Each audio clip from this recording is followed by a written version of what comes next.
திமுகவில் முக்கிய அமைச்சரான உதயநிதி அவர்கள் நாடாளுமன்ற தேர்தலில் அதிவேகமாக செயல்பட்டு கொண்டிருக்கக்கூடிய சூழலில் அமைச்சர் உதயநிதி அவர்கள் 2 மாதங்களுக்கு முன்பாக சனாதனத்தை பற்றி அவதூறாக பேசியதன் காரணமாக இந்தியா முழுவதும் 264க்கும் மேற்பட்ட வழக்குகள் பதியப்பட்டது. இதில் நீதிமன்றத்தில் மட்டும் 34க்கும் மேற்பட்ட நீதிமன்றத்தில் உதயநிதி அவர்களை கைது செய்வதற்கும் அவருடைய அமைச்சர் பதவியை நீக்குவதற்கும் நீதிமன்றத்தில் வழக்குப்பதிவு தொடரப்பட்டது. இதில் பாட்னா நீதிமன்றம், அதாவது பீகாரில் உள்ள சிறப்பு நீதிமன்றம் அமைச்சர் உதயநிதி அவர்களை மார்ச் மாதம் இறுதிக்குள் நேரில் வந்து ஆஜராகவும், நேரில் ஆஜரான பின்பு உதயநிதி அவர்கள் சனாதனத்தை பற்றி அவதூறாக பேசியதற்கு தகுந்த விளக்கமும் அதற்கான ஆதாரத்தையும் வெளியிட பாட்னா நீதிமன்றம் கடுமையான எச்சரிக்கை கொடுத்துள்ளது.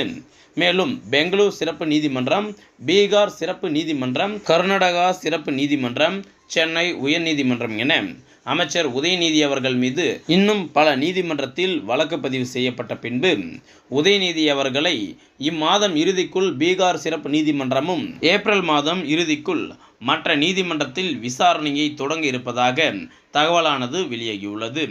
அமைச்சர் உதயநிதி அவர்கள் நாடாளுமன்ற தேர்தலை சந்திப்பாரா அல்லது அவர் மீது போடப்பட்டிருக்கக்கூடிய சனாதன வழக்கிற்கு அவருடைய வழக்கை சந்திப்பாரா என்ற கேள்வியும் எழுந்துள்ளது. குறிப்பாக உதயநிதி அவர்களை கைது செய்வதற்கும் அவருடைய அமைச்சர் பதவியை நீக்குவதற்கும் 34க்கும் மேற்பட்ட நீதிமன்றத்தில் முக்கியமான ஆவணங்கள் கொடுத்து இந்த வழக்கை துரிதமாக செயல்படுத்துவதற்கு உதயநிதி அவர்களுக்கு எதிராக எதிர்த்தரப்பினர் ஆவணங்களை அடுக்கி வருவதாகலாம் தகவல் வெளியாகியுள்ளது. தற்சமயம் உதயநிதி அவர்களுக்கு ஏற்பட்டிருக்கக்கூடிய பெரும் சோகத்தை விவரிக்கிறது இந்த ஒரு காணொளி. நீங்கள் நம்மளுடைய சேனலுக்கு புதிய பார்வையாளர்களாக இருக்கீங்க அப்படின்னா மறக்காமல் சேனலை சப்ஸ்கிரைப் பண்ணிக்கோங்க. நீங்கள் சப்ஸ்கிரைப் பண்ணால் மட்டும்தான் அரசியல் வட்டாரத்தில் இருந்து வெளியாகக்கூடிய எந்த ஒரு தகவலாக இருப்பினும் அதை நான் உங்களுக்கு நோட்டிஃபிகேஷனாக கொடுக்க முடியும். மறக்காமல் சேனலை சப்ஸ்கிரைப் பண்ணிக்கோங்க.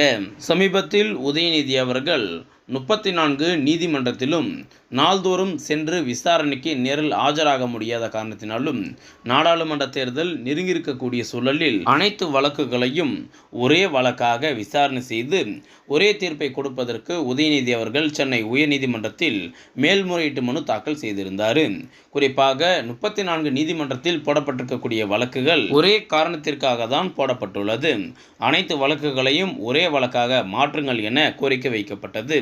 இருந்தபோதும் இந்த வழக்குகள் தனித்தனி நீதிமன்றத்தில் தான் வழக்கு விசாரணை செய்யப்பட்டு வருது. குறிப்பாக உதயநிதி அவர்கள் ஒரு நீதிமன்றத்தில் தப்பித்தாலும் வேறு நீதிமன்றத்தில் சிறை தண்டனையில் இருந்தும் தன்னுடைய அமைச்சர் பதவி நீக்குவதிலிருந்தும் உதயநிதி அவர்கள் தப்பிப்பாரா என்பதை பொறுத்திருந்து பார்க்கலாம்.